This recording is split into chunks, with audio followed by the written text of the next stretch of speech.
के साथ।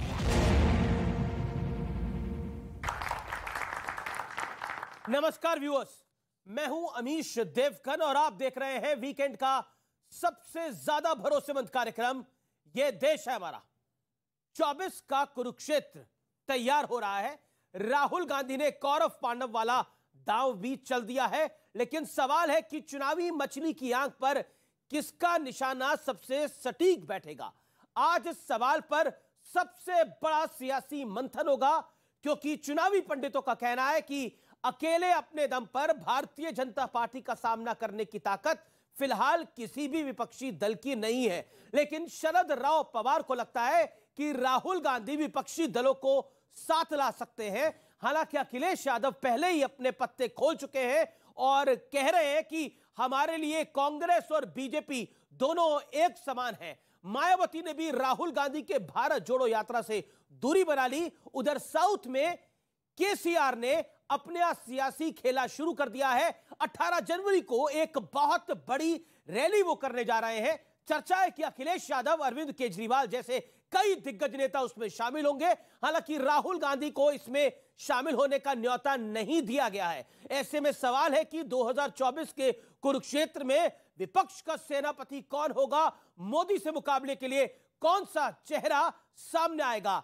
आज जनता के बीच, देश के युवाओं के बीच इसी सवाल पर होगी सबसे बड़ी चर्चा, 2024 की महाभारत। क्योंकि आज सियासत के हर समीकरण को स्कैन करने का भी दिन है और आवश्यक भी है। तो स्वागत है आपका वीकेंड के सबसे भरोसेमंद कार्यक्रम ये देश है हमारा में।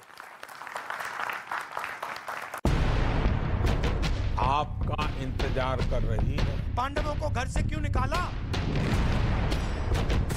एक तरफ तपस्वी थे, 5 थे, दूसरी तरफ संगठन था। 21वीं सदी के कौरव हाफ पैंट, खाकी हाफ पैंट पहनते हैं, हाथ में लाठी लिए होते हैं और शाखा लगाते हैं। पता नहीं बाबा हमारा कौन सी महाभारत पढ़े आया है। मैंने पहले ही कहा था कि कोई बताओ इसको कि ठंड आ गई है। अब दिमाग में अखंड ठंड बैठ गई है। 2024 की महाटक्कर से पहले कौरव पांडव पर घमासान हो गया, लेकिन इस सियासी महाभारत के बीच सबसे बड़ा मुद्दा है कि आखिर 2024 की बिसात पर कौन किसके साथ खड़ा होगा। मोदी के मुकाबले चेहरा कौन होगा? ये सवाल इसलिए क्योंकि सियासी कुनबा बढ़ाने की चौतरफा कोशिश शुरू हो चुकी है। राहुल गांधी की यात्रा का समापन 30 जनवरी को श्रीनगर में होगा। समापन के बहाने कांग्रेस विपक्षी एकता की ताकत दिखाना चाहती है। ममता बनर्जी, हेमंत सोरेन, तेजस्वी यादव, शरद पवार, अखिलेश यादव, फारूक अब्दुल्ला और महबूबा मुफ्ती की पार्टी समेत 21 नेताओं को यात्रा के समापन में शामिल होने का न्योता भेजा गया है।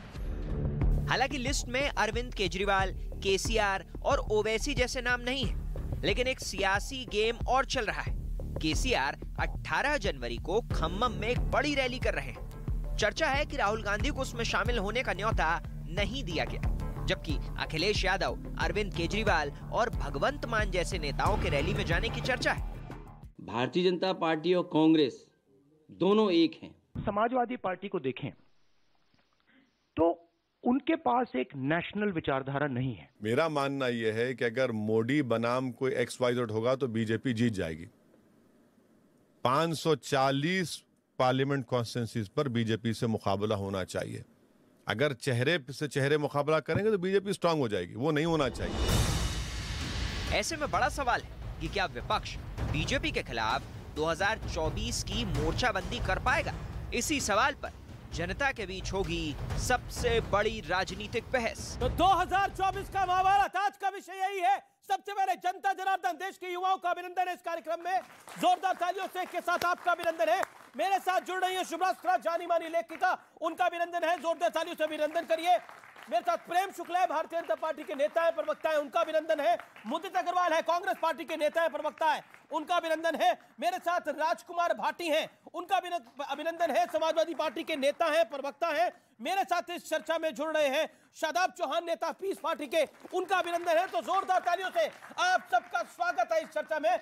शुरुआत के 60 सेकंड में आप सबको दूंगा, लेकिन आखिरकार 2024 की लड़ाई महत्वपूर्ण क्यों है, मैं मुदित अग्रवाल आपके पास आता हूं, क्योंकि आप लगभग अगर इस बार वापस नहीं आ पाए तो 10 साल हो जाएंगे कि आप सत्ता से बाहर हैं, और 15 साल हो जाएंगे। लेकिन राहुल गांधी जब पांडव वाले युग में, यानी द्वापर युग में भी वो बाकी धर्म ढूंढने लगे, तो कोई क्या करे।